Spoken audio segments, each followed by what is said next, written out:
नहीं पीता, अल्लाह के नबी की सुन्नत पर, उनके फरमान पर अमल हो जाता, कुरान करीम के हुक्म के मुताबिक अगर वो बॉडीगार्ड शराब से दूर रहता, यानी अगर शराब नहीं पीता तो उसको कॉमन सेंस था, उसके पास अकल थी। शराब पीने के बाद अकल नष्ट होती, अकल खत्म हो जाती। हर वो जुल्म कर सकता है, हर वो बुरे काम कर सकता है जिसको नॉर्मल हालत में आदमी नहीं कर सकता। शराब अगर नहीं पीता, अल्लाह के नबी की फरमान पर अगर अमल हो जाता तो वो उस औरत के पास नहीं जाता। और दूसरा बड़ा गुनाह क्या हुआ, दूसरा बड़ा काम ये हुआ था, अगर वो औरत पर्दे में रहती, अगर वो औरत अपने चेहरे पर उनका बुर्का होता, लेकिन चलिए हम मान सकते हैं कि भाई वो इस्लाम से उनका कोई रिश्ता नहीं था, लेकिन अगर रात में अकेली नहीं रहती, वो रात में किसी को साथ में रखती, हमारे नबी फरमाते इन्नल मरअत औरतुन, औरत पर्दे की चीज है। इदा खरजत इस्तशफह शैतान, जब वो मेडिकल डॉक्टर अल्लाह के बंदों तक पहुंचाऊंगा तो मुझे कहीं से कोई फंडिंग होगी, कहीं से कोई पैसा मिलेगा, या कहीं से कोई मुझे स्पॉन्सर करेगा, कोई सपोर्ट करेगा, मैं बिल्डिंगें बना लूंगा, मेरे पास दौलत के अंबार नहीं। मेरे भाइयों, सिर्फ एक मकसद, वो ये कि रब ने भेजा है, रब के बंदों को रब तक पहुंचा दूं। इस दुनिया का एक एक इंसान जन्नत में जाने वाला बन जाए, इसी फिक्र को आप अलैहिस्सलातु वस्सलाम अपनी जिंदगी के नबूवत के बाद आप शुरू करते। मेरे भाइयों, मेरे साथियों, यकीनन उस वक्त भी आप अलैहिस्सलाम को बुरा भला कहा गया, उस वक्त भी आप अलैहिस्सलाम को बदनाम करने की कोशिश की गई जैसे आज की जाती। लेकिन मैं एक बात दर्द के साथ कहता हूं, कभी कभी इन लोगों के तरफ से जो हमारी शरीयत पर, नबी की नबूवत पर, नामूस रिसालत पर जो हमले होते हैं, कभी कभी हम जिम्मेदार बनते हैं। अब से 500 साल पहले की तारीख उठाकर देख लीजिए, हमारे मुल्क हिंदुस्तान के अंदर एक बड़ा बादशाह गुजरा है जिसका नाम जलालुद्दीन अकबर। उसने एक दीन और एक नई शरीयत नाफिज की थी, दीन इलाही के नाम से। उस दीन इलाही को लाने वाले उस वक्त के बेईमान और जमीर फरोश, उस वक्त के दानिश्वर और उनके दरबारी उलमा थे।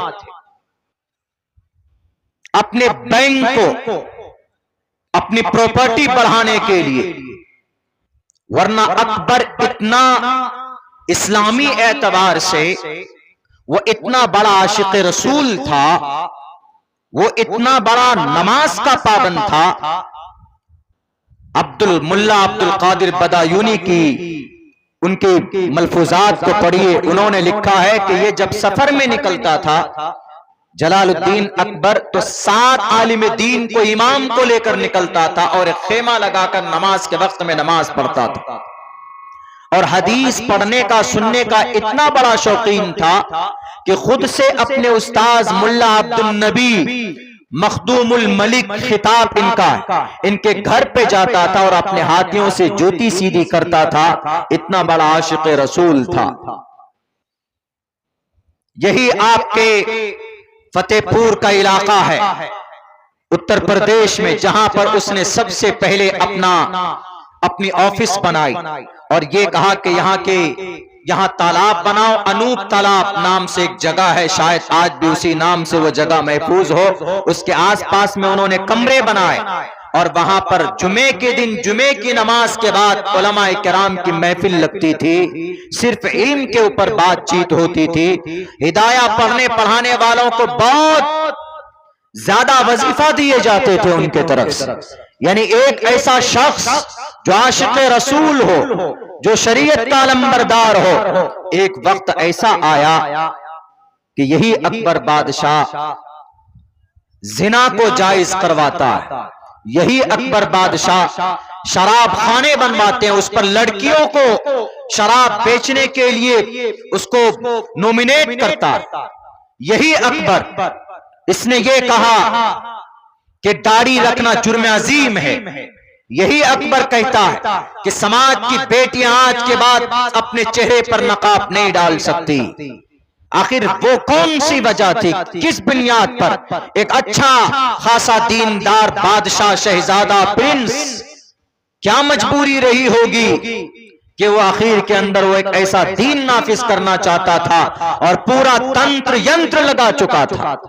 जैसे आज पूरी दुनिया के अंदर कोशिशें की जा रही मजहब इस्लाम को मिटाने और खत्म करने की। याद रखो दुनिया के जालिमों, असलुहा साबितुम व फरउहा फिस समा।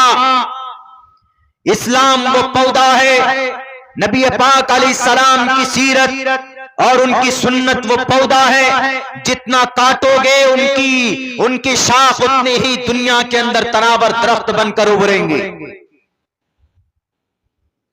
ये किसी इंसान के तरफ से बनाया हुआ कोई कानून, संविधान और कोई शरीयत नहीं है। नबी पाक अलैहिस्सलातु वस्सलाम के जितने आज तक जितनी बुराई की गई बड़ी तादाद में, लेकिन उनसे कहीं ज्यादा तादाद उन लोगों की है जो मोहम्मद रसूलुल्लाह सल्लल्लाहु अलैहि वसल्लम से मोहब्बत करते। तो बिलाखिर मैं वो भी बताऊंगा आपको कि अकबर बादशाह इन द एंड आखिर के जमाने में ऐसा कौन सा मोड़ आया, क्या बात हुई जिसकी वजह से उसने कहा कि नहीं, इस्लाम नहीं बल्कि सब धर्म को एक साथ लेकर के चलो। और ब्राह्मण लोग भी आए, क्रिश्चियन, जैन, जोडाइज्म सबको जोड़ करके एक नया दीन बनाकर उसको नाफिज करने की कोशिश की गई। लेकिन कुर्बान जाइए उस वक्त के एक बड़े आलिम दीन, बहुत बड़े आलिम दीन मुजद्दिद अल-फिसानी रहमतुल्लाहि अलैहि सीना तान कर मैदान में आए और कहा कि अकबर बेदीनस एतबारे नदारत, तुम्हारा कोई एतबार नहीं, तुम बेदीन हो चुके हो और मैं तुमसे नहीं डरता, तुम्हारे यंत्र तंत्र तुम्हारे पावर से नहीं डरता। गद्दी है तुम्हारे पास, तुम मरोगे तुम्हारी गद्दी खत्म हो जाएगी, लेकिन अल्लाह की शरीयत, नबी पाक अलैहिस्सलातु वस्सलाम की लाई हुई शरीयत ये कयामत तक है, बल्कि कयामत के बाद भी काम आने वाली शरीयत कोई है तो जनाब मोहम्मद रसूलुल्लाह सल्लल्लाहु अलैहि वसल्लम का लाया हुआ दीन। मेरे भाइयों, ये वक्त ऐसा है कि यकीनन कोशिशें हो रही है इसी तरह की नई नई बातें सामने लाई जाए मोहम्मद रसूलुल्लाह के ताल्लुक से, ताकि लोग इससे बदजन हो जाएं और जो नई जनरेशन है, हमारे जो नई नस्ल है, उनके बीच नबी की बात कोई हल्की हो, कोई माने ही ना हो। यही वजह है कि हमारी जो नई नस्ल है, ये जो नए जनरेशन है, हमारा जो नया तबका है, ये दीन से बहुत दूर होता चला जा रहा है। खुसूसन समाज की बेटियों में, वो अपने स्कूल कॉलेज में पढ़ते हैं, अपने बॉयफ्रेंड के साथ जनाब शादियां कर लेते हैं, मुर्तद हो जाते हैं। हमारे नौजवान साथी शराब के अंदर अपनी जवानी को बर्बाद करते हैं। हमारे समाज के अंदर और भी बहुत सारी बुराइयां, क्योंकि उनके अंदर सुन्नत नबी की मोहब्बत नहीं है, मोहम्मद रसूलुल्लाह से मोहब्बत करने वालों की तारीख उनके सामने नहीं है। नौजवानों, यह आपकी रिस्पॉन्सिबिलिटी है, आपकी जिम्मेदारी है, हर एक मुसलमान की जिम्मेदारी है। इतना इल्म सीखना जरूरी है आपके लिए कि जिससे आप अपने अकीदे को जान सकें, जिससे आप अपने आखिरी नबी की सिफात को जान सकें, जिससे आप अरकान इस्लाम को जान सकें। आपके लिए जरूरी, अगर कोई कमबख्त कहता है कि मोहम्मद ने 6 साल की उम्र में एक बच्ची से निकाह किया, लायाजुबिल्लाह वो जालिम था, तो आप उनको बताइए कि तुम्हारी सोच गलत है। 9 साल की उम्र में रुखसती हुई। बाज मुफस्सिरीन ने, बाज फुक़हा ने तो यह भी लिखा है कि नहीं, बल्कि अम्मा आयशा की उम्र उस वक्त 13 या 14 साल, लेकिन ज्यादातर रिवायात इस बात की तरफ है, इस बात को वाज़ेह करती है कि नहीं, अम्मा आयशा की उम्र उस वक्त 9 साल की थी। आपके सामने में एक गुस्ताख़ रसूल, एक जालिम अगर नबी के शान में बात करता है, तो आपके पास इतना इल्म क्यों नहीं? आप क्यों नहीं बता सकते हैं कि तुम्हारी सोच गलत है, तुम्हारा इल्म अधूरा है, तुम जाहिल है, तुम इलिटरेट है, जहालत की वजह से तुम ये बात कहते हो। अभी पिछले महीने जब उसी शहर के करीब शहर लातूर में मेरा सफर हुआ, इसी महीने की गालिबन 15 तारीख को। तो उन्होंने हमसे कहा कि मौलाना जरा ये बताइए तो क्या ये बात सच है कि अम्मा आयशा का निकाह 6 साल की उम्र में और 9 साल की उम्र में रुखसती हुई? अगर ऐसा हुआ तो यकीनन जुल्म हुआ आयशा के ऊपर। हमने कहा कि आप मुसलमान हैं? बोला कि मैं रिटायर्ड डीएसपी हूं। हमने कहा वाह भाई, बहुत अच्छी बात है, दुनियावी एतबार से आपने तो बड़ा ओहदा कमाया और बड़ा नाम कमाया, लेकिन शायद आपको नबी पाक अलैहिस्सलातु वस्सलाम के बारे में फुल्ली नॉलेज नहीं। हमने कहा कि उसका ये कहना है कि हाँ मोहम्मद ने ऐसा किया है सल्लल्लाहु अलैहि वसल्लम, तो उसका कहना ठीक है, लेकिन जो कहने का मकसद है वो जो इसको बेस बनाकर, इसको वो बनाकर जलील करना चाहता है, नबी पाक अलैहिस्सलाम को, उनकी मोहब्बत को लोगों से दिलों के अंदर से निकालना चाहता है, तो उनका ये मकसद गलत है, उनकी ये नीयत गलत है। उन्होंने ये भी कहा कि हिस्ट्री की किताबों में यकीनन है, लेकिन बात समझने की है, वो ये है सिर्फ मोहम्मद रसूलुल्लाह सल्लल्लाहु अलैहि वसल्लम की जिंदगी में ऐसा नहीं हुआ, बल्कि मैंने अभी 2 मंत्र पढ़े थे। हमने कहा, उन्होंने कहा कि मौलाना 18 तारीख को हमारा डिबेट है उनके साथ में, वही जो हैं गुरुजी, तो उनका हम उनसे बात करेंगे, शांतिपूर्ण हम लोग बात करना चाहता है, हम लोग बात करना उनसे चाहते हैं और वो राजी हुए हैं इस बात पे, तो इस पर डिस्कस करेंगे। तो आप जरा चलिए 18 तारीख को। मैंने कहा 18 तारीख को मेरी दूसरी जगह मैंने वक्त दिया हुआ है, वहां जाना बहुत जरूरी है, दस्तारबंदी का प्रोग्राम। तो उन्होंने कहा कि मौलाना तो कुछ आप लिख दीजिए। तो मैंने कहा कि ये 2 मंत्र लिख कर लेकर जाइए और गुरु जी के सामने इसको रखिएगा। एक मंत्र है त्रिशदशो दशवर्षा भार्गोविंदेन नग्निका। त्रिशदशो संस्कृत है, दिलचस्पी कम रहती है, लोग इस पर बहुत कम दिलचस्पी लेते हैं, बहुत जुबान पर जल्दी ये जुबान आती नहीं। लेकिन मैंने जब इस पर रिसर्च किया, जब यह मामला आया, पहले से मुझे भी मालूम नहीं था, तो मैंने महाभारत को उलट कर देखा, उनके पैराग्राफ प्रेफरेंस को हमने पढ़ के देखा, तो उसमें मिल सकता था, तो मैंने तहकीक की, तो उसमें लिखा है त्रिशदशो दशवर्षा भार्गोविंदेन नग्निकाम एकविंशति वर्षा वा सप्रा वर्षा वाप्नुयात्। इसका तर्जमा क्या है? 30 बरस का मर्द, दशवर्षा 10 वर्ष, वर्ष बरस बोलते हैं ना, कितने बरस, बरस को संस्कृत में वर्ष बोलते हैं, वर्ष बोलते हैं।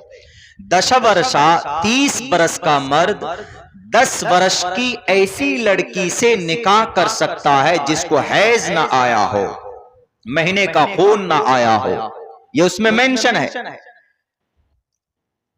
आगे फिर आगे और देखिए, 30 बरस का मर्द 10 वर्ष की लड़की, लड़की नाबालिग है।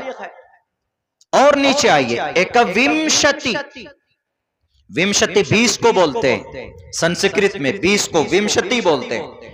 एक को एकम, 2 को द्वे, 3 को त्रीणी, 4 को चत्वारी, 5 को पंचा, 6 को षट, 7 को सप्त, 8 को अष्टा, 9 को नव, 10 को दशा। इसी तरह आगे चलेंगे, एकादशा, द्वेदशा, त्रियोदशा, 13 को त्रियोदशा, 14 को चतुर्दशा, 15 को पंचादशा, 16 को षोडशा, 17 को सप्तादशा, 18 को अष्टादशा, 19 को नवदशा और 20 को विंशति। विंशति, एकविंशति, 20 1 21, एकविंशति 20-21 वर्ष का आदमी मर्द, एकविंशति वर्षा वा सप्रा वर्षा 7 बरस की औरत, औरत इसमें लफ्ज लिखा है लेकिन औरत नहीं, 7 बरस की लड़की। 21 बरस का मर्द 7 बरस की लड़की से विवाह कर सकता है, महाभारत में है। अगर अल्लाह के नबी अलैहिस्सलाम ने 6 साल की उम्र में निकाह किया, 9 साल की उम्र में आपने अगर शादी की है, तो महाभारत के हिसाब से गलत नहीं है।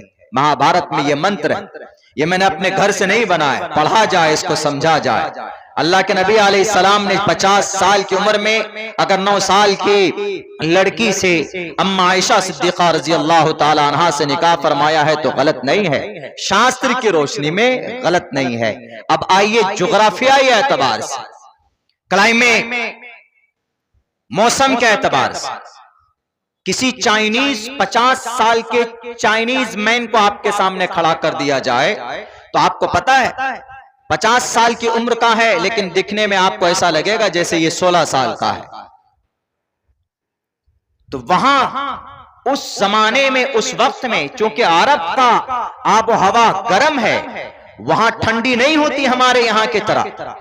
वहां के आबो हवा में मुफस्सिरीन ने यह बात वाज़े की है कि अम्मा आयशा उस वक्त में, उस जमाने में बच्चियां 9 साल की उम्र में बालिगा हो जाया करती थी, और जब बालिग हो जाए तो शादी करने में कोई दिक्कत नहीं है, कोई दुश्वारी नहीं है।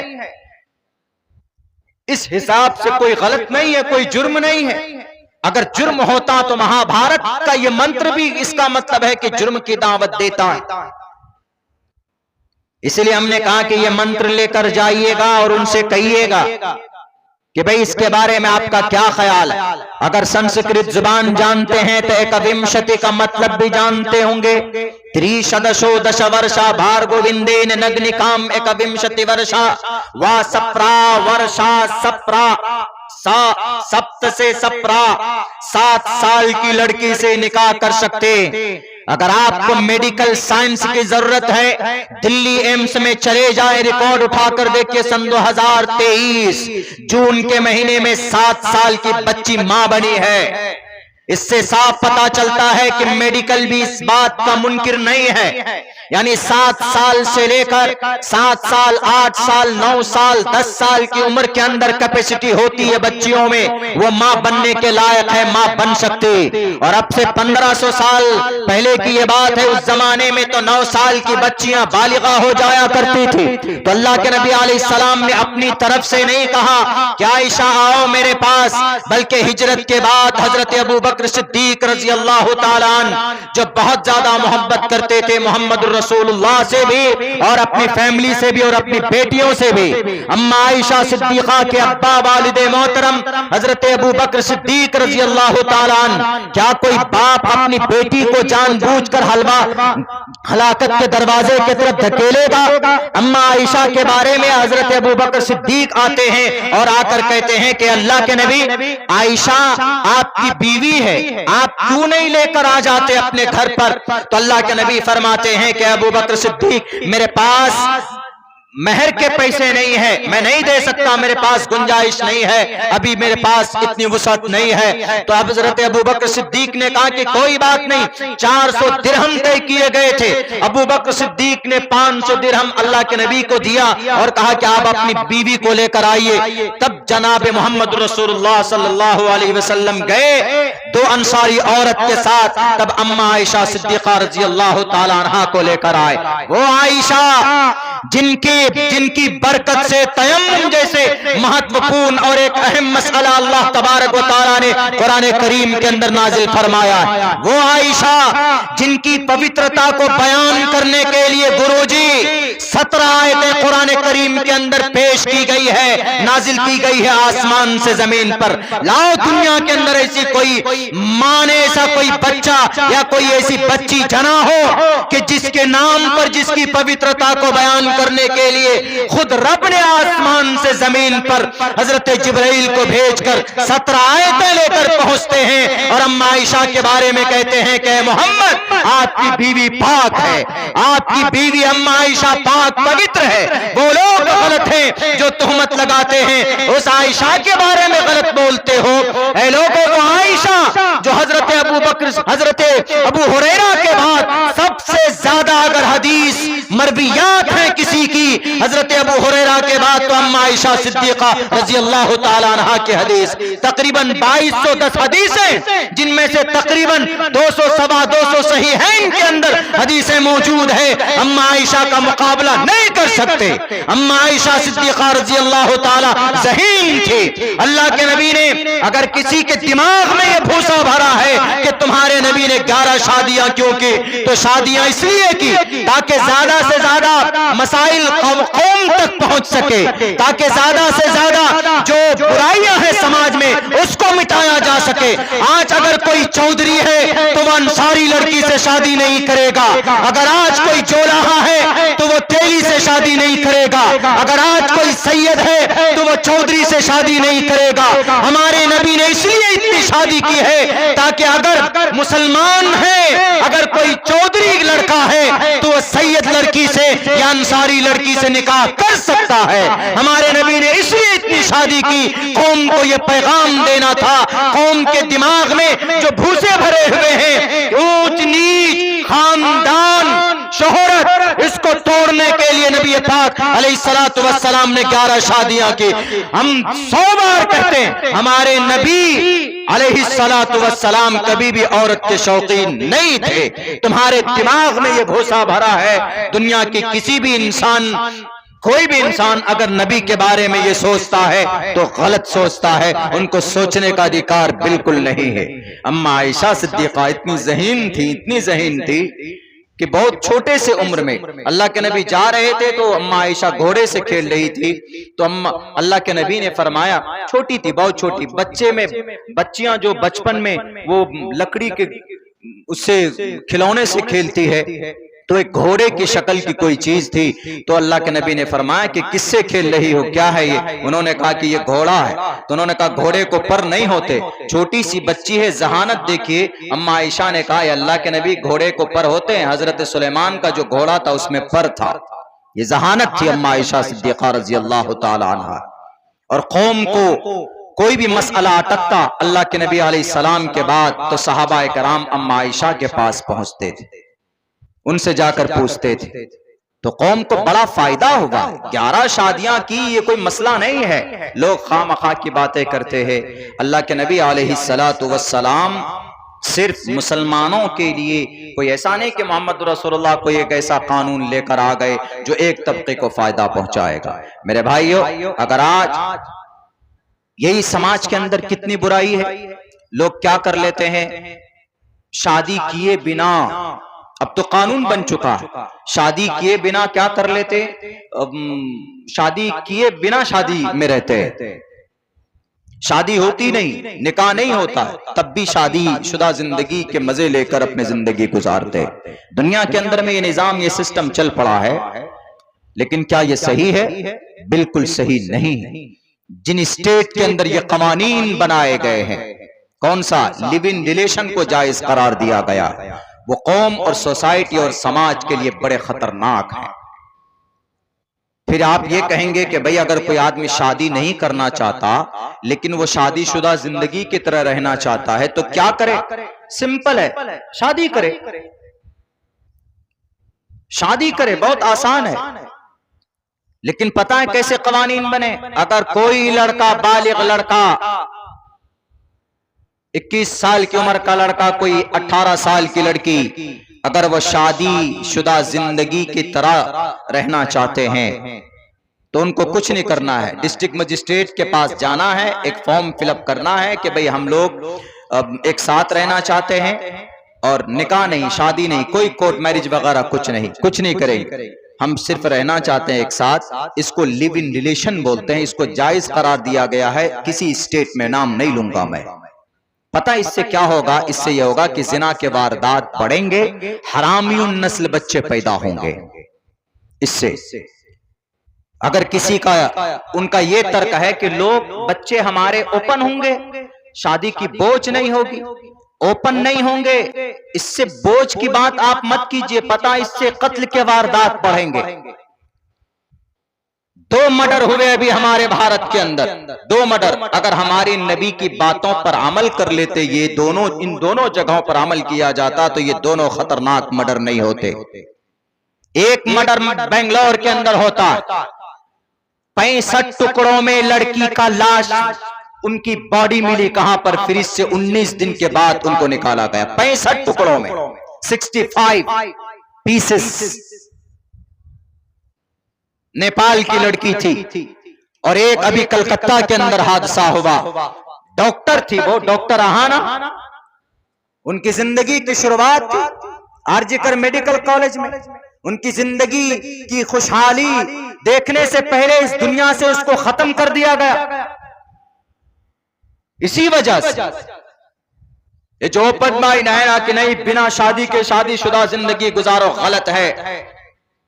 अगर कोई आदमी सवाल करता है तो क्या करें, शहवत को मुकम्मल करने के लिए क्या किया जाए, तुम्हें डॉक्टर नहीं बता सकते, दुनिया की कोई ऐसी दवाई नहीं बनी जो शहवत को कम करने के लिए आप उसको इस्तेमाल करो। दुनिया में कोई टैबलेट नहीं है, कोई मेडिसिन नहीं है, कोई हकीम भी आपको वैसी दवाई नहीं दे सकता कि भाई आप हमें कोई दवाई दे दीजिए तो हमारी शहवत कम हो जाए, खुले लफ्जों में सेक्स की ताकत कम हो जाए। कोई दवाई नहीं बनी। लेकिन नबी पाक अलैहिस्सलातु वस्सलाम की हदीस उठाकर देखो दुनिया वालों, वहां पर शहवानी कुव्वत को कम करने का प्रोसेस और तरीका जनाब मोहम्मद रसूलुल्लाह सल्लल्लाहु अलैहि वसल्लम ने बताया। हजरत अब्दुल्लाह इब्न अब्बास फरमाते, कुन्ना मान नबी सल्लल्लाहु अलैहि वसल्लम क़ाल मन इस्तताअत मिनकुमुल बाअ फल्यतज़व्वज फ़इन्नहु अग़ज़्ज़ु लिलबसरि व अहसनु लिलफ़रज व मन लम यस्तती फ़अलैहि बिस्सौम फ़इन्नहु लहू विजाउन रवाहुल बुखारी। आप अलैहिस्सलाम ने फरमाया, अगर तुम में से कोई आदमी अगर इस लायक है कि अपनी बीवी के खर्च को बर्दाश्त कर सकता है, उसको घर दे सकता है, उनकी जरूरतें पूरी कर सकता है, तो बिल्कुल भी देर न करे, वक्त होते ही, टाइम होते ही, शरीयत की नजर में लड़का 15 साल के बाद निकाह कर सकता, और शरीयत की निगाह में लड़कियां 12 साल की उम्र में बालिगा हो जाती। भारत के कानून के नजर में लड़कियां 18 साल की उम्र में बालिग होती है और लड़का 21 साल की उम्र में बालिग हो जाता। दोनों को मैंने इसलिए जिक्र कर दिया जिसको जिस एतबार से शादी करना हो करे, वरना फिर लोग आपके ये कहेंगे उत्तर प्रदेश के प्रशासन कि मौलाना तो अपनी शरीयत की बात करके चले गए। हमारी शरीयत में यह प्रावधान है, जितनी जल्दी बच्ची की शादी हो जाए तो जिना के वारदात कम होंगे। बैरक है, अल्लाह के नबी फरमाते, अगर तुम में इतनी सकत है, ताकत है कि भाई तुम अपनी बीवी का खर्च उठा सकते हो, नान नफका दे सकते हो, उनकी जरूरत पूरी कर सकते हो, तो तुम पर तुम्हारे लिए यह मुनासिब है कि भाई फल्यतज़व्वज, तुम शादी करो। क्यों शादी इसलिए की जाती है, फ़इन्नहु अग़ज़्ज़ु लिलबसर, तुम्हारी निगाह की हिफाजत होगी, व अहसनु लिलफ़रज, ये जो तुम जिना करते फिरते हो ना, मोबाइल के अंदर जो गर्लफ्रेंड बनाते फिरते हो, हेलो हवाई रातों को 3-3 बजे उठकर कि I don't feel sleepy at the night, हमें तुम्हारी याद आ रही है, हमको नींद नहीं आ रही है, तुम्हारी हमारी जिंदगी, इस तरह के जो बाजारू लैंग्वेज इस्तेमाल करते आजकल के हमारे नौजवान, जो अपनी कीमती जवानी को बर्बाद करते। अल्लाह के नबी ने फरमाया, वहसनु लिल फरज, तुम्हारी शर्मगाह की भी हिफाजत होगी। तुम शादी तो करो, लेकिन अगर कोई आदमी उसके अंदर कुव्वत है, उसके अंदर शहवानी कुव्वत बहुत है, लेकिन बेचारा गरीब है, बेचारा कमजोर है, उसके पास इतनी हिम्मत नहीं है कि वो अपनी बीवी की सही परवरिश कर सके, उनका नान नफका और उनके खर्च बर्दाश्त कर सके, तो ऐसी सूरत में हमारे नबी ने यह भी कहा, तुम्हें किसी हकीम के पास जाने की जरूरत नहीं, तुम्हें किसी डॉक्टर के पास जाकर टैबलेट लेने की जरूरत नहीं है, बल्कि तुम एक काम करो, तुम्हारे लिए जरूरी है कि फ़ालैहि बिस्सौम, तुम रोजा रखो।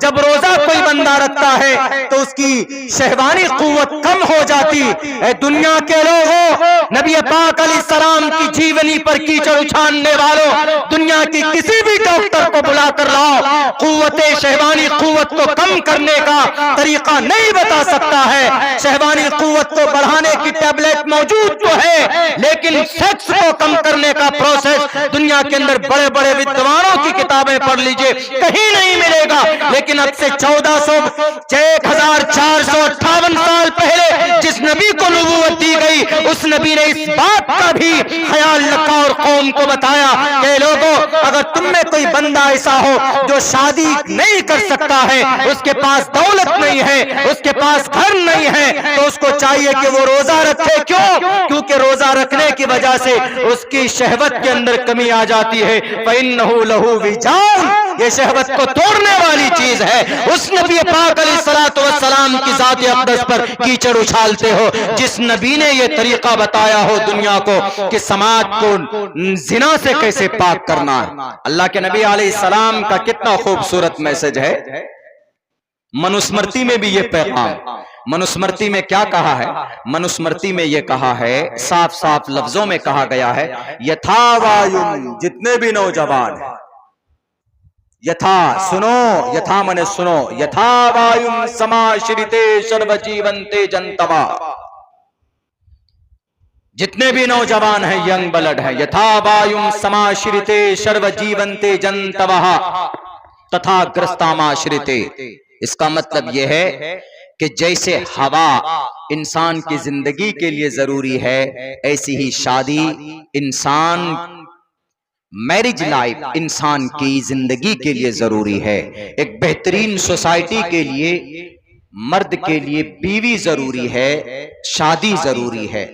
मनुस्मृति में है, पता मनुस्मृति 7-14 मनु आएंगे इस दुनिया में, जिनमें से 7 आ चुके हैं। 7वें मनु महाजल पलवान वाले मनु थे, जिनके बारे में हम सबके उस्ताद, मेरे खुद उस्ताद मोहतरम मौलाना अरशद मदनी दामत बरकातुहुम ने दिल्ली की वो रामलीला ग्राउंड के अंदर में कहा था, वो यही मनु है।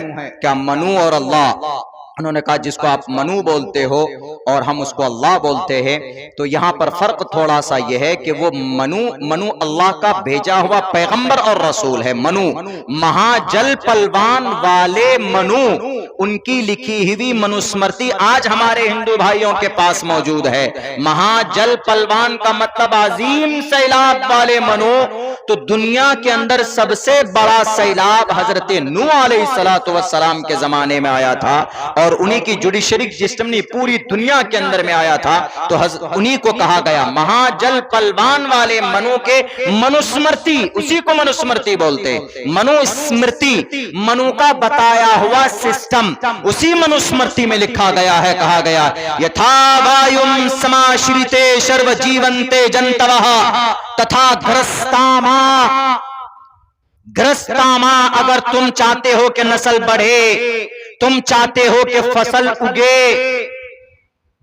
एक्सप्लेनेशन में है ये बात लिखी हुई, अपनी तरफ से नहीं बोल रहा।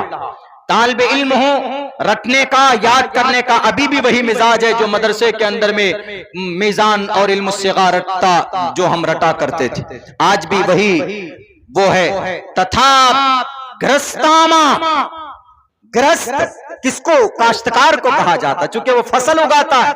यहां पर भी तथा ग्रस्तामा, तो फसल उगाने के लिए यानी नस्ल पैदा करने के लिए लिव इन रिलेशन नहीं, शादी जरूरी है। Just as air for necessary for the life and marriage is a compulsory, as a marriage is a compulsory for the human being of the life on the earth. जमीन के ऊपर मानव के लिए, इंसान के लिए शादी भी जरूरी है, जैसे हवा जरूरी है। मनुस्मृति के अंदर में यह बात कही गई, लेकिन लोग कानून बना रहे हैं कि नहीं लिव इन रिलेशन में रहो। और हमारे नौजवान तो बस कुछ नहीं समझते, मोबाइल का मिसयूज करते हैं, मैसेज डिलीवर करते हैं अपने अपने दोस्तों को, और यूं कहते हैं कि हम तो बहुत जान से मोहब्बत करते हैं, दिल से मोहब्बत करते हैं। ये दिमाग में जो नशा का, ये जो इश्क का भूत है, इसको निकाल दो। आज जो जालिमों का यलगार आपके प्रॉपर्टी पर, आपकी वक्फ की जायदाद पर, आपके धार्मिक स्थल पर दुनिया के अंदर में हो रहा है, ये हमारे आमाल बद की वजह से हो रहा है।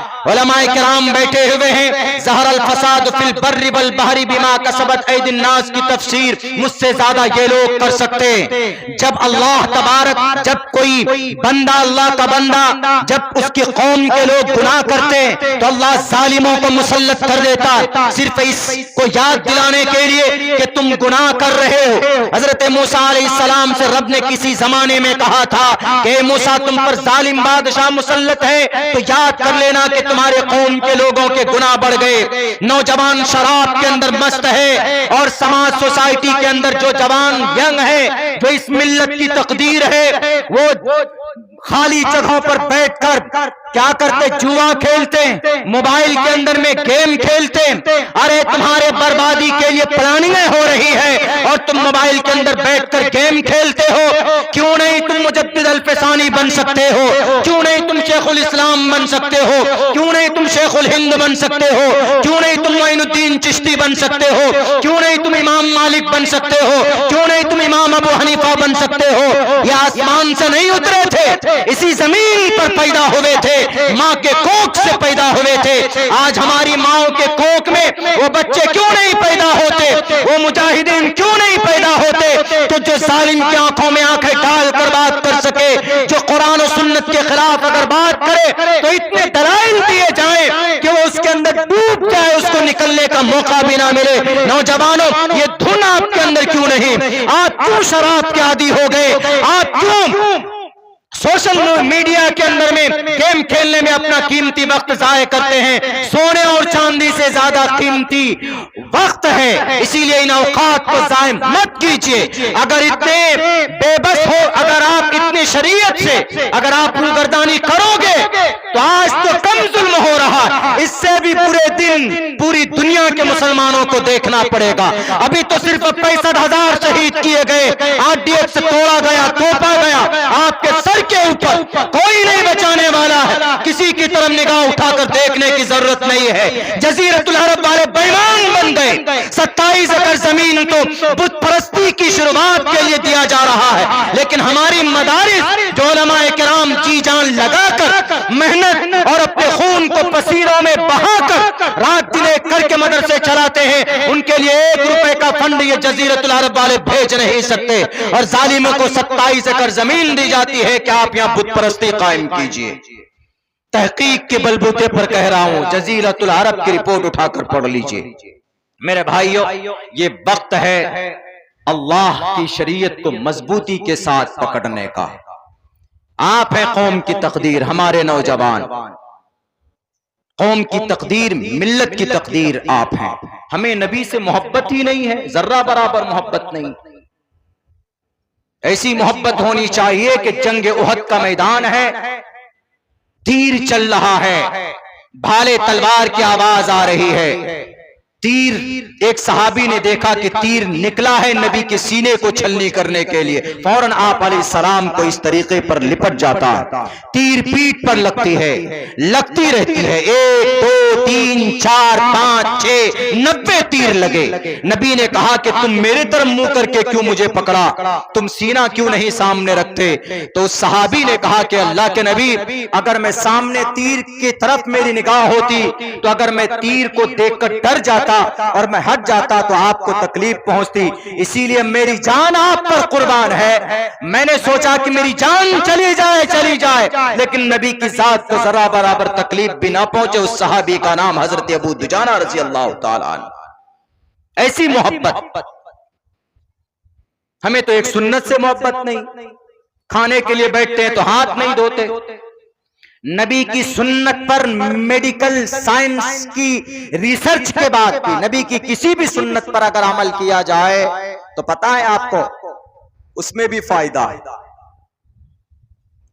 ये टोपी हम लोग जितने लोग बैठे हैं ना, टोपी, why do we wear the cap, क्यों यूज करते हैं टोपी हम लोग? आपसे कोई पूछेगा तो आप यही कहेंगे कि हमारे नबी की सुन्नत है। सफेद कपड़ा क्यों यूज करते हैं? कि हमारे नबी पसंद फरमाते थे। लेकिन टोपी, इसकी कोई हिकमत हो सकती है क्या? कहेगा कोई हिकमत नहीं, टोपी है। टोपी, कल जब हम जिस जलसे में थे वहां 2 टोपी वालों का जलसा था। एक तो टोपी वालों का जलसा था और एक या तो टोपी नहीं थी या टोपी थी तो बड़ी टोपी थी। यानी वहां पर 2 मकतबे फिक्र के लोगों का जलसा था, हनफी मसलक के लोगों का भी मिलकर वो भी थे शरीक, मुकर्रिरीन में भी और सामीन में भी, और अहले हदीस मकतबे फिक्र के लोग। मैं मसलकी बात तो बिल्कुल नहीं करता हूं, मेरी आदत ही नहीं है इख्तिलाफी बात करने की, लेकिन बहुत अच्छा प्रोग्राम था कल का, मुझे बड़ी खुशी हुई थी उस प्रोग्राम को देखकर। हमने कहा कि अभी कौम में इस चीज की सख्त जरूरत है। बड़ी सख्त जरूरत है हमारे इस मुल्क हिंदुस्तान को, इस एशिया महाद्वीप को। बैरक है तो ये जो टोपी है हम लोग क्यों यूज करते हैं इस टोपी को, फायदा क्या है? आपसे कोई पूछेगा तो आप कह दोगे कि भाई सुन्नत रसूल सल्लल्लाहु अलैहि वसल्लम। लेकिन जब एक डॉक्टर मार्थन ने इसके ऊपर रिसर्च किया तो उन्होंने कहा कि इस टोपी के तो मेडिकल साइंस में बहुत फायदा है। का क्या फायदा? का फायदा है का जब सख्त गर्मी होती है, जब धूप की तेज रोशनी किसी इंसान के इस हिस्से पर पड़े यहां पर, तो उसको लू जैसी मुहलिक बीमारी लग सकती है। और जिसको लू जैसी सख्त लू का जो मरीज हो जाए, जद में आता है, तो उसको दुनिया की कोई दवाई नहीं बचा सकती। क्या आप भी जानते हैं? जो आदमी लू का बहुत जो उसको सख्ती से अगर लग जाए, तो उस डॉक्टर ने फिर नीचे लिखा, नोट में लिखा कि अगर इस बीमारी से बचना है तो सर पर टोपी और कैप और कपड़ा बांधकर रहना पड़े तो वह आदमी इस बीमारी से बच सकता है। और उन्होंने लफ्ज इस्लाम और मुस्लिम का भी लफ्ज यूज किया। उन्होंने कहा कि जो मुसलमान टोपी यूज करते हैं, तो जो भी मुसलमान टोपी पहनता है उसको कभी लू जैसी मुहलिक बीमारी नहीं हो सकती। क्यों? क्योंकि इस हिस्से पर लू, पूरी बॉडी में कहीं पर भी लू आपका हमलावर नहीं होता, बस यहीं पर होता है। तो उन्होंने लिखा है कि यहां पर हमलावर होता है और इस जगह पर टोपी रहती है। तो जो भी मुसलमान या जो भी इंसान टोपी पहनेगा, टोपी लगाएगा, उसको कभी लू जैसी मुहलिक बीमारी नहीं लग सकती। हम लोग तो सिर्फ सुन्नत समझते थे, लेकिन देखिए अल्लाह के नबी अलैहि सलातो वस्सलाम की सुन्नत पर कितनी बड़ी हिकमत मौजूद। लाओ दुनिया वाले ऐसी शख्सियत लाओ, हम मानने के लिए तैयार है, नहीं ला सकते। लाओ ऐसी जात 24 घंटा नहीं बल्कि हर मोमेंट, हर सेकंड में अगर किसी की तारीफ होती है तो जात अक़दस जनाब मोहम्मद रसूलुल्लाह सल्लल्लाहु अलैहि वसल्लम की होती। संस्कृत में, ऋग्वेद में, छोटी मोटी किताब नहीं। हमारे हिंदुस्तान के अंदर हिंदू भाइयों का जैसे हमारा कुरान का अकीदा, ऐसे संस्कृत के अंदर हिंदू भाइयों का अकीदा है इसके बारे में, ऋग्वेद के बारे में। सबसे बड़ी शास्त्र ईश्वरीय ग्रंथ, धार्मिक ग्रंथ नहीं, ईश्वरीय ग्रंथ अलग है। जैसे ईश्वरीय ग्रंथ हम समझाने के लिए बोल सकते हैं, हम कुरान को बोल सकते हैं, अल्लाह का कलाम। ईश्वरीय ग्रंथ का मतलब ईशवाणी, ईश्वर का फरमान। धार्मिक ग्रंथ में हदीस भी आ सकती है और फिक़ह की मसाइल की किताबें भी आ सकती है। धार्मिक पुस्तक में धर्म की किताबें हैं। भाई हम हिदाया पढ़ते हैं, जलालैन पढ़ते हैं, मिशकात पढ़ते हैं, बुखारी पढ़ते हैं, धार्मिक किताबें बोल सकते हैं, ईशवाणी नहीं बोल सकते उसको। तो हिंदुओं के अंदर यह अकीदा है, हमारे सनातन धर्मी भाइयों में, कि ऋग्वेद ईश्वरीय ग्रंथ है। उसी ऋग्वेद से निकाल कर यजुर्वेद, फिर सामवेद, फिर अथर्ववेद बनाया गया। उसी ऋग्वेद के अंदर कहा गया नारायण सम्महा प्रियो मसीयज्ञे, पूरी दुनिया के अंदर सबसे ज्यादा मोहब्बत करने वाली कोई जात होगी तो उस जात का नाम नराशंस है। अब इस नराशंस को अरबी में ट्रांसलेट करेंगे तो इसका मतलब आएगा मोहम्मद रसूलुल्लाह सल्लल्लाहु अलैहि वसल्लम, वो मोहब्बत की जात होगी। और पूरी हदीस की किताबें भरी पड़ी है और पूरी सीरत की किताबें भरी पड़ी है। हर जगह पर हर वक्त नबी पाक अलैहिस्सलाम का नाम लिया जाता है ना। नमाज पढ़िए तो नमाज में अत्तहियात में मोहम्मद रसूलुल्लाह का नाम आता है, दरूद शरीफ में हजरत इब्राहिम का नाम लिया जाता है, अजान होती है, अजान के अंदर बाज़ाब्ता तौर पर नाम लिया जाता है। जहां पर कोई महफिल हो, मोहम्मद का नाम लिया जाए तो लोग सल्लल्लाहु अलैहि वसल्लम पढ़ते हैं उनके नाम पर। इससे पता चलता है कि जितने अहमियत के साथ, जतन के साथ मोहम्मद के आशिक मौजूद है दुनिया में किसी भी धार्मिक पुरुष के लिए उतने जतन के साथ उतने मानने वाले मौजूद नहीं। अरे हमारे नबी का नाम तो गौतम बुद्ध सिद्धार्थ ने भी लिया है, जो बौद्ध धर्म का बानी है। 2750 साल पहले ये बौद्ध गया के अंदर पैदा होने वाले एक बादशाह के घराने में में, जिनका पूरा नाम गौतम बुद्ध सिद्धार्थ था, 30 साल तक जमीन जंगल में गया, वहां पर जाकर ईश्वर के नाम का माला जपता रहा। उनका कहना है कि मुझे बुद्धि मिली है, बुद्धि का मतलब मुझे नबूवत दी गई है, यानी ईश्वर की तरफ से मुझे पैगाम दिया गया है। बुद्धा उसी को बोलते हैं, ये पाली जुबान का लफ्ज है। जैसे हम लोग नबी बोलते हैं, रसूल बोलते हैं, तो इसी तरह बुद्धिस्ट के अंदर लफ्ज बुद्धा बोला जाता है। वो गौतम बुद्ध सिद्धार्थ कहता है, अपने अनुयायी से, अपने मानने वालों से कहता है, मैं एक साधारण बुद्धा हूं, मैं एक नॉर्मल बुद्धा हूं, मेरे बाद में एक बुद्धा आने वाला है, मेरे बाद में अंतिम बुद्धा आने वाला है, यानी आखिरी नबी आने वाला है। ए लोगों, अगर तुमको कामयाब होना है तो तुम उनके दामन को थाम लेना, उनकी सीरत और सुन्नत को अपनी जिंदगी के अंदर दखल देना, तो इंशाअल्लाह तबारक व तआला हमारा अकीदा है कि वो इंसान जरूर कामयाब होता है। रब का कुरान कहता है, मन अता अल्लाह व रसूला फक़द फाज़। माजी में कद का लफ्ज इस्तेमाल किया जाता है यकीन के लिए। जो आदमी अल्लाह और उसके रसूल को मानता है वो इंसान यकीनन कामयाब हो गया, कोई शक नहीं है उसके लिए। अल्लाह के नबी अलैहिस्सलातु वस्सलाम के मानने वालों के लिए बुद्धा भी कहता है, नबी के शान में बुद्धा भी कहता है। महावीर वर्धमान महावीर जैन स्वामी, जिनकी किताब दसातीर है, वो भी नबी से मोहब्बत करते हैं। बाकी और हमारे सनातन धर्मी ग्रंथों के अंदर तो बेशुमार जगहों में नबी पाक अलैहिस्सलातु वस्सलाम से मोहब्बत करने वालों के बारे में बहुत सारे पैगामात मौजूद है। मेरे साथियों, मेरे दोस्तों, मेरे दीनी और ईमानी भाइयों, अल्लाह के नबी अलैहिस्सलाम जिस शरीयत को लेकर आए, अगर उस पर अमल किया जाए तो दुनिया के बड़े बड़े हादसात रोके जा सकते। अभी मैंने चर्चा किया था कि भाई 2 मर्डर हुए, एक मर्डर कलकत्ता के अंदर होता है, पता है, उसका पूरा सीबीआई चार्जशीट पड़ी है। ये सब चीज हमारे नौजवान तो ऑनलाइन देखेंगे नहीं, मैं कहां से खोज कर लाता हूं, मैं कहीं आसमान से हजरत जिब्राइल नहीं आते, वही मोबाइल से मैं भी इंफॉर्मेशन निकाल लेता हूं जो आपके पास है। जहां पर आप पबजी खेलते हैं, जहां पर आप बैठ कर घंटों घंटों गेम खेलते हैं, वहां पर आप डालिए कि दुनिया के अंदर क्या हो रहा, what is happening around you, where is the burning issues.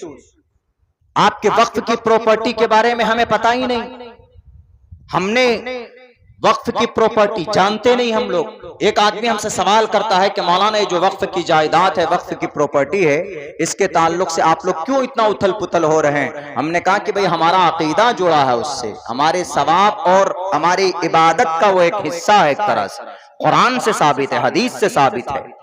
वक्फ औकाफ की जायदाद, भारत के अंदर अगर टोटल औकाफ की प्रॉपर्टी सही इस्तेमाल हो तो हमारे जितने मदारिस चलते हैं, हमारे उलमाए किराम को रसीद लेकर चंदा के लिए दूर दूर नहीं जाना पड़ेगा। सारे अइम्माए किराम को बैठे बैठे 20-20, 25-25 हजार रुपए तनख्वाह दी जा सकती है इनको। जितने भी कुतुब खाने हैं, लाइब्रेरी है, जितने भी मकातिब हैं, स्कूल कॉलेजेस, और भी हम बना सकते हैं। मैं एक छोटा सा रिपोर्ट पेश करता हूं। सुबह महाराष्ट्र बहुत बड़ा नहीं है, वहां पर 1 लाख एकड़ जमीन है। वक्फ की प्रॉपर्टी हमारे भारत के अंदर तकरीबन 9.5 लाख एकड़ जमीन है, यानी तीसरी सबसे बड़ी प्रॉपर्टी वाली संस्था भारत के अंदर कोई है तो वक्फ है, वक्फ बोर्ड है। सबसे ज्यादा जमीन आर्मी के पास है, डिफेंस के पास है, दूसरे नंबर पर ये जमीनें रेलवे के पास है, तीसरे नंबर पर वक्फ के पास। दुनिया के अंदर मुसलमानों में इतनी बड़ी प्रॉपर्टी मुसलमानों की किसी तंजीम के पास नहीं है, लेकिन हमारे भारत के अंदर है। 9.5 लाख एकड़ जमीन महाराष्ट्र के अंदर 1 लाख एकड़ जमीन है, उनमें से 70,000 एकड़ जमीन गैरों के कब्जे में है, गैरों के कब्जे में। 1990 से लेकर सन 2002 तक जो जमीन है वहां बेची गई है, उनकी कीमत पता है कितनी है? वक्फ की प्रॉपर्टी गैरों को बेची गई। कौन बेचने वाले? टोपी और दाढ़ी वाले थे ना।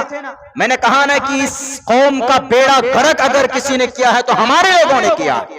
जैसे अकबर के जमाने के अंदर में दीन इलाही को लाने वाले उस वक्त के दानिश्वर लोग थे, ईमान फरोश, जमीर फरोश, वो मुल्ला अब्दुल्ला सुल्तानपुरी और शेख अब्दुल नबी। शेख अब्दुल नबी इतना बड़ा कंजूस आदमी था, इतना बड़ा कंजूस था कि इसको हज पे ना जाना पड़े, इसको, उस बंदे को, तो उसने हज की फर्जियत को कहा यह मनसूख हो गया। ये फतवा लागू कर दिया। जब वो मरा तो लाहौर के अंदर उसका घर था, उसके घर के तहखाने को खोल कर देखा गया तो कम से कम 100 संदूक के ऊपर सोने भरे हुए थे। ये दुनिया परस्त दानिश्वर, मैं नहीं नाम ले सकता, उसके साथ मुकद्दस आलिम दीन नहीं जोड़ सकता, हालांकि शेखुल हदीस थे, हदीस पढ़ाते, लेकिन दुनिया की मोहब्बत आ गई।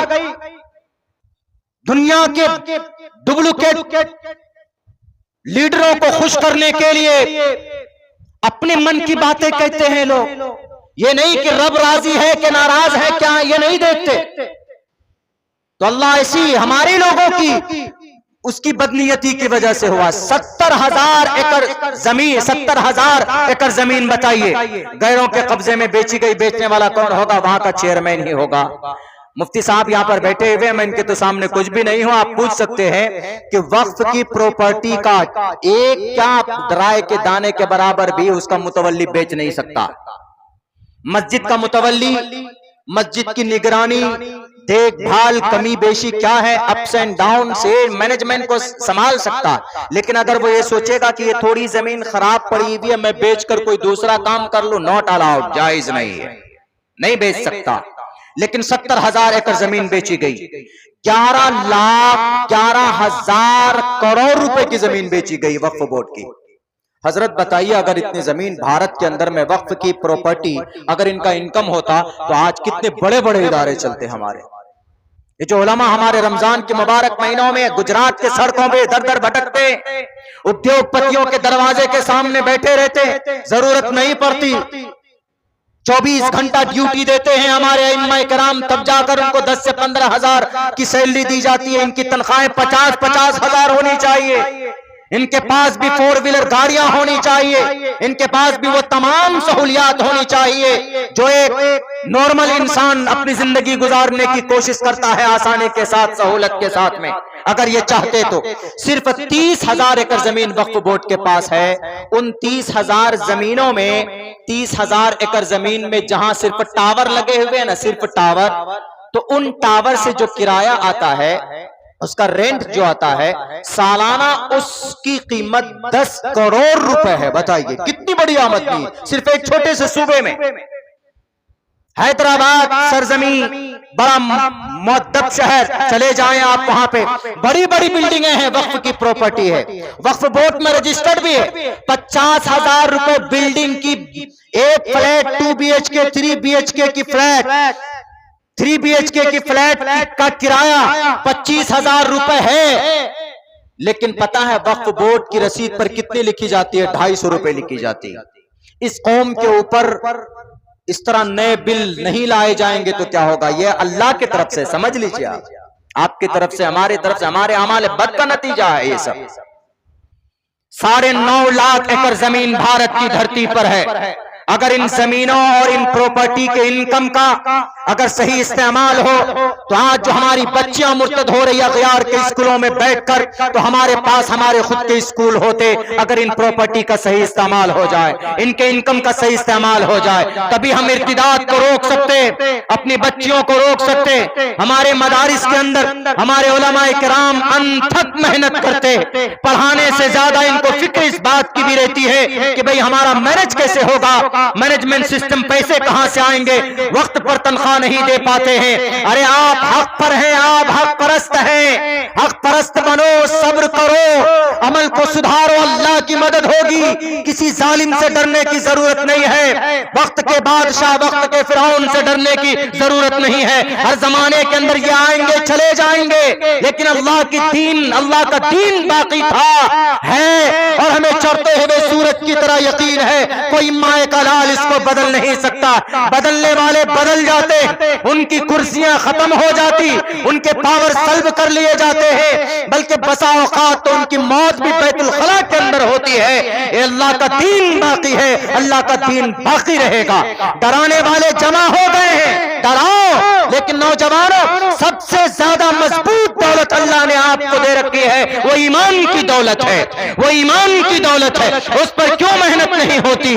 अल्लाह के नबी का सदाकत का झंडा आपके पास है, आशिक रसूल बनो, जिंदगी के अंदर सुन्नत को जगा दो, कुरान करीम की तिलावत करना सीखो, तब देखिए आप अंदर से कितने मजबूत होते हैं। अगर ऐसा काम होगा तो इंशाअल्लाह तबारक व तआला कौम ईमानी एतबार से मजबूत होकर जालिमों के सामने खड़ी होगी। किसी से डरने की, घबराने की जरूरत नहीं। और दो टोक लफ्जों में कहो कि हमारे नबी जिस शरीयत को लेकर आए वो इंसान की कामयाबी है। तमाम इंसान, मर्द हो क्या औरत हो, अगर इस पर अमल किया जाए तो इस पर 100% कामयाबी मिलती है।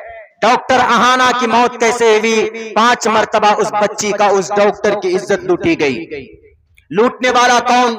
एक वहीं का प्राइवेट बॉडीगार्ड। 5 मरतबा, एक मरतबा उसकी इज्जत लूटी तो उसकी गर्दन तोड़ दी, रीढ़ की हड्डी तोड़ दी, उसके हाथ तोड़ दिए, और जो चश्मा पहनती थी उस चश्मे के शीशे भी उसके आंख में घुसे। अगर 2 बातों पर अमल हो जाता तो वो आदमी जालिम, वो रेपिस्ट भी नहीं बनता, मर्डरर भी नहीं बनता, और उस डॉक्टर अहाना की जिंदगी, वो जिंदा होती और वो डॉक्टर होती। 2 बातों पर सिर्फ अमल होता। मैं कहना चाहता हूं उन लोगों से जो लोग कहते हैं कि आप अलैहिस्सलातु वस्सलाम की जीवनी को आज के इस मॉडर्न जमाने में आप लोग क्यों इतने शान के साथ अपने स्टेजों से बोलते हैं? अरे मोहम्मद रसूलुल्लाह की जिंदगी सिर्फ 1450 साल पहले वालों के लिए नहीं है। मैं बारहा कहता हूं कि to the day of judgment, कयामत तक के लिए है, और कयामत के बाद भी कामयाब होने के लिए इनकी जीवनी की जरूरत पड़ेगी। हमने उनको कहा कि 2 चीज कमी पाई गई। जब तहकीक की गई सीबीआई ने, तो सीबीआई ने रिपोर्ट में लिखा है, ये लिखा है कि वो जो बॉडीगार्ड था वो 3 दिन से लगातार शराब पी रहा था। 3 दिन से मुस्तकिल शराब पानी की तरह पीते बंगाल में लोग। जाएंगे आपको हर गली हर कूचे के अंदर में शराब आपको मिल सकती। और शराब के बारे में क्या है? अल्लाह के नबी ने फरमाया वला तशरिबिल खमर फइन्नहा मिफ्ताहु कुल्लि शर। ये भी है इन्नमल खम्रु वल मैसरु वल अंसाब वल अज़लाम रिजसुम मिन अमलिश शैतान। हमारे जितने भी नौजवान जो शराब पीते हैं ना, नशीली चीजें जो इस्तेमाल करते हैं, जरा होश में करो, कभी जिंदगी खतरे में भी पड़ सकती है आपकी। शराब सबसे पहले आपके लीवर को, आपके गुर्दे को डैमेज करती। सबसे पहले नंबर पर गुर्दा डैमेज हो गया आपका, आपकी जिंदगी बर्बाद। टोटल बीमारी का जड़ गुर्दा है, किडनी है, लीवर। टोटल बीमारी का जड़, डायबिटीज हो, कुछ भी हो, प्रेशर हो, कुछ भी हो, सबका ताल्लुक वहीं से।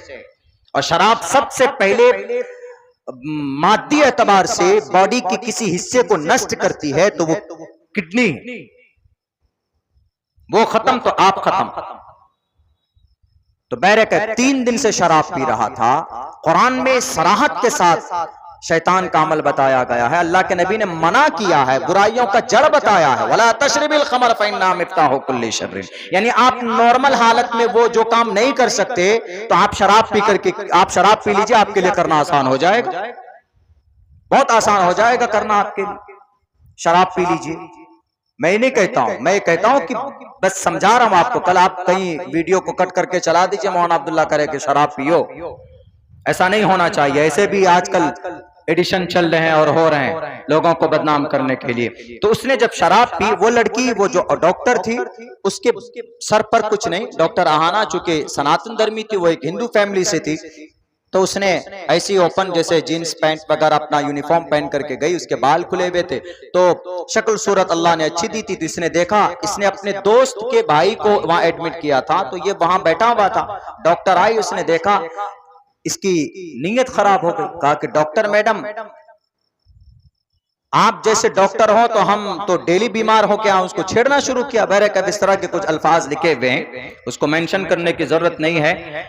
तो उसकी नीयत बिगड़ गई उसको देखकर। इसने सोचा, इस शराबी ने, वहां का बॉडीगार्ड था वो, यानी वहां का रक्षक ही भक्षक हो गया, वो रक्षक ही भक्षक बन गया। उसने सोचा कि अरे भाई, क्यों ना डॉक्टर मैडम मोहतरम से अपनी शौक पूरी की जाए। उसने पहले 1-2 दिन तक उसको प्रपोजल दिया, बात कई पैसे की। जब उस डॉक्टर ने, कोई इज्जतदार घराने की बच्ची है, पढ़ी लिखी है, डॉक्टर है, वो सीनियर डॉक्टर है, अभी वहां पर क्लिनिक में ट्रेनिंग के लिए आई थी वो, प्रैक्टिस के लिए आई थी। तो कोई भी इस तरह का ऑफर करेगा तो कोई भी किस तरह इस तरह की अपनी इज्जत का सौदा कर सकते। कोई उसने डॉक्टर ने उसको डांटा कि अगर तुम अपने हरकत से बाज नहीं आए तो तुमको पुलिस के हवाले कर दूंगी।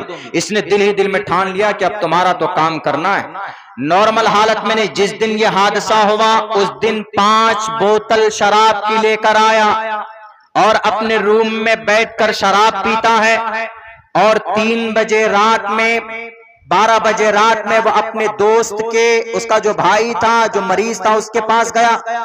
डॉक्टर मैडम इसी बीच में आ गई वहां पे उसका देखने के लिए, चेक करने के लिए। तो डॉक्टर के पास फोन आता है कि मैडम आपको कब जाना है। उसने कहा कि मेरी ड्यूटी है 24-36 घंटे की, मैं यहाँ यहीं पर अभी घर नहीं जाऊंगी, मुझे यहीं रहना है, मेरी ड्यूटी लंबी है। इस बात को उसने सुन लिया तो उसके तो मुंह में पानी आ गए। उसने सोचा कि मौका अच्छा है, शिकार हम कर सकते हैं। जब वो ये कहकर चली गई तो डॉक्टर ये बॉडीगार्ड पीछा करता रहा, शराब के नशे में धुत है, अंदर अंदर साजिशें रच रहा है कि कैसे हम मजे लूटें। उस डॉक्टर ने 11-12 बजे रात में अपनी ड्यूटी पूरी करके खाना खाकर अकेली एक कॉन्फ्रेंस हॉल में गई। अकेली एक बड़ा हॉल था उसमें गई और वहां पर अकेली तन्हा सो गई। उसके बाद ये पीछे से आता है, हॉल को बंद करता है, उसके ऊपर फिर अत्याचार करता है, उसको मारता है, उसके मुंह को बंद करता है, उसकी इज्जत लूटता है। पहली बार में जब ज्यादा वो जिद कर रही थी, एग्जिस्ट कर रही थी अपने आप को बचाने के लिए, तो उसकी गर्दन तोड़ देता। चूंकि ये फाइटर भी था, किसी जमाने में बॉक्सर था ये, तो ये ज्यादा मजबूत ताकतवर था। उसकी आवाज भी नहीं निकल सकी उस डॉक्टर की और उसकी बुरी हालत कर दी। 1 घंटे तक रहा वहां पर, उसके बाद वहां से आकर सो जाता। मेरे भाइयों, यहाँ पर 2 बातें, अगर इन 2 बातों पर अमल हो जाता तो वहां पर यह घटना नहीं होता। सबसे पहली बात तो ये कि शराब अगर नहीं पीता, हम लोग जो कुरान और शरीयत की बात बोलते हैं ना, मीडिया वालों, तुम्हारी अगर कलम में, अगर तुम्हारे वीडियोस, अगर तुम्हारे अपने चैनल के अंदर चलाने की ताकत है तो इस बात को चलाओ कि शराब अगर नहीं पीता, अल्लाह के नबी की सुन्नत पर, उनके फरमान पर अमल हो जाता, कुरान करीम के हुक्म के मुताबिक अगर वो बॉडीगार्ड शराब से दूर रहता, यानी अगर शराब नहीं पीता तो उसको कॉमन सेंस था, उसके पास अकल थी। शराब पीने के बाद अकल नष्ट होती, अकल खत्म हो जाती। हर वो जुल्म कर सकता है, हर वो बुरे काम कर सकता है जिसको नॉर्मल हालत में आदमी नहीं कर सकता। शराब अगर नहीं पीता, अल्लाह के नबी की फरमान पर अगर अमल हो जाता तो वो उस औरत के पास नहीं जाता। और दूसरा बड़ा गुनाह क्या हुआ, दूसरा बड़ा काम ये हुआ था, अगर वो औरत पर्दे में रहती, अगर वो औरत अपने चेहरे पर उनका बुर्का होता, लेकिन चलिए हम मान सकते हैं कि भाई वो इस्लाम से उनका कोई रिश्ता नहीं था, लेकिन अगर रात में अकेली नहीं रहती, वो रात में किसी को साथ में रखती, हमारे नबी फरमाते इन्नल मरअत औरतुन, औरत पर्दे की चीज है। इदा खरजत इस्तशफह शैतान, जब वो मेडिकल में जाती, जब वो क्लिनिक में जाए, जब वो मार्केट में जाए, जब वो बाजार में जाए तो अकेली ना जाए, क्योंकि अकेली जाने के बाद उसके पीछे से शैतान भी जाता। इन्नल मरअत औरतुन इदा खरजत इस्तशफह शैतान, जो औरत अकेली मार्केट में चली जाती, पहली बात तो जानी नहीं चाहिए, घरों के अंदर रहनी चाहिए। वक़र्न फी बुयूतिकुन्न, ये कुरान का फरमान है। मकसद इन अहकामात का सिर्फ एक ही है, वो ये कि औरत की इज्जत महफूज हो, उसकी मर्यादा महफूज हो। और ये जभी हो सकता था जब अल्लाह के नबी की सुन्नत पर अमल किया जाता। अगर वो पर्दे में नहीं भी थी चलता, लेकिन साथ में किसी को लेकर रहती। अल्लाह के नबी ने फरमाया ना कि अगर आपको जाना ही है तो महरम को साथ में लेकर जाओ, अकेले मत जाओ। इशारा है ना कि अकेले जाओगे तो शैतान तुम्हारा पीछा करेगा। इस जालिम शराबी को शैतान बनाकर पीछे लगाया और फिर हुआ यही। इन दोनों बातों पर अमल किया जाता तो इतना बड़ा हादसा नहीं होता, इतना बड़ा घटना नहीं होता। अरबों रुपए का नुकसान हुआ है बंगाल स्टेट के गवर्नमेंट को, लेकिन घटना इन्हीं बातों पर, अगर अल्लाह के नबी की ये छोटी 2 बातों पर अगर अमल कर लिया जाता तो इतने बड़े बवाल नहीं पैदा किए जा सकते थे। इसीलिए हम कहते हैं कि अल्लाह के नबी अलैहिस्सलातु वस्सलाम को अल्लाह तबारक व तआला ने यूं कहा कुरान में अल्लाह के नबी के बारे में, वमा अरसलनाका इल्ला रहमतल लिल आलमीन, ए अल्लाह के नबी आपको रहमत बनाकर भेजा जा रहा, यानी आपके अफ़आल को, आपके अक़वाल को रहमत बनाकर भेजा जा रहा। इसीलिए सहाबा कराम पहचान चुके थे आप अलैहिस्सलाम की हकीकत को, इसलिए दिलो जान से ज्यादा मोहब्बत करते थे। संस्कृत में दूसरी जगह में यूं भी कहा गया, दूसरी जगहों में अहमेव सौयमिदम बदामी जुष्टम दबा फिरुत्मानो शबीयम कामैतत मुकुर्नम कुर्नमितम ब्रह्मानम तमुर्शिदम सुमिधाम। मेरे दोस्तों, वक्त हो चुका है, बस ज्यादा नहीं 5 मिनट का वक्त चाहता हूं, मैं अपनी बात पूरी करता हूं। ज्यादा लंबी बात मेरी हो जाती है, माजरत चाहता हूं। हजरत मुफ्ती साहब भी यहाँ पर बैठकर कह रहे होंगे, बस सिर्फ 5 मिनट का वक्त चाहता हूं। इतनी मोहब्बत सहाबा कराम करते थे चूंकि वह हकीकत को जान चुके थे। एक बूढ़ी औरत थी, इनके वाकये को बयान करता हूं, उनका कम से कम कुछ हिस्सा तो अपनी जिंदगी के अंदर पैदा करो मुसलमानों, तो अल्लाह की तरफ से जरूर मदद होगी। एक सहाबिया थी उम्मे अम्मारा रजी अल्लाह ताला अन्हा, जंगे उहद के मैदान में ये खिदमत अंजाम दे रही थी, पानी पिला रही थी जख्मियों को। देखा कि एक दुश्मन आ रहा है, अल्लाह के नबी की तरफ तलवार है, ये फौरन उठती है और तलवार लेकर नबी पाक अलैहिस्सलाम के दुश्मन को उनका खात्मा करती है। देखते ही देखते इस बूढ़ी औरत के ऊपर में तीर तलवार की बारिशें होने लगती है। जब जख्मी सहाबा कराम को जंग के बाद जंग उहद में चूंकि बहुत नुकसान हुआ था, 70 सहाबा शहीद किए गए थे, जब जख्मी सहाबा कराम को लाया जा रहा था तो ये बूढ़ी औरत भी थी, तो अल्लाह के नबी अलैहिस्सलाम के पास लाई गई। अल्लाह के नबी ने फरमाया कि कोई इच्छा, कोई ख्वाहिश है तो बताओ। उस बूढ़ी औरत ने कहा, बूढ़ी सहाबिया ने कहा, उन्होंने कहा कि अल्लाह के नबी, मेरी जिंदगी की 2 ख्वाहिश, पहली ख्वाहिश तो यह कि अल्लाह के राह में कुर्बान हो जाऊं, वो मेरी ख्वाहिश पूरी होने वाली है। दूसरी मेरी तमन्ना यह है कि आपके कदम मुबारक पर इस बूढ़ी औरत का जान, इसकी जान निकले। ए अल्लाह के नबी, आप कदम बढ़ाइए। अल्लाह के नबी ने फौरन कदम बढ़ाया, उस बूढ़ी औरत ने कदम पर सर रखा और फौरन उनकी मौत हो जाती, शहीद हो जाती है वो। इतनी मोहब्बत सहाबाए कराम को अल्लाह के नबी से हम अगर उनका थोड़ा सा भी कर लें, जर्रा बराबर भी अगर कर लें, लड़ाई नहीं तो इंशाअल्लाह बेड़ा पार हो सकता। और मैंने दूसरी बात शुरू के अंदर में ये कही थी कि अकबर बादशाह चुके आमाले बुरे लड़ने की वजह से, आपस में लड़ने की वजह से उलमा लड़ पड़े थे कि अकबर के आगे कौन बैठेगा, उनके आगे सफ में कौन बैठेगा। उलमा में लड़ाई हो गई, बल्कि एक जगह तो यूं कहा, अकबर के सामने में एक आलिम दीन ने यूं कहा कि ये जो नमाज पढ़ाता है ना बादशाह सलामत साहब, इसकी नमाज नहीं होती। कहा क्यों? कहा ये बवासीर का मरीज है। उन्होंने भी फौरन फतवा निकाल दिया, उन्होंने कहा कि ये जो पढ़ाता है ना नमाज, इसकी भी नमाज नहीं होती। कहा क्यों? कहा कि आंखशुदा बेटा है, यानी बाप ने इसको अपनी प्रॉपर्टी से बेदखल कर दिया। लड़ने की वजह से इसी इंतिशार की बुनियाद पर आप मलफूजात मुजद्दिद अल-फ़सानी पढ़िए। जो दानिश्वर और जो आलिम दीन और जो समाज का हसास तबका जो मलफूजात मुजद्दिद अल-फ़सानी ना पढ़े, मैं समझता हूं कि उसने कुछ नहीं पढ़ा। पढ़िए आप।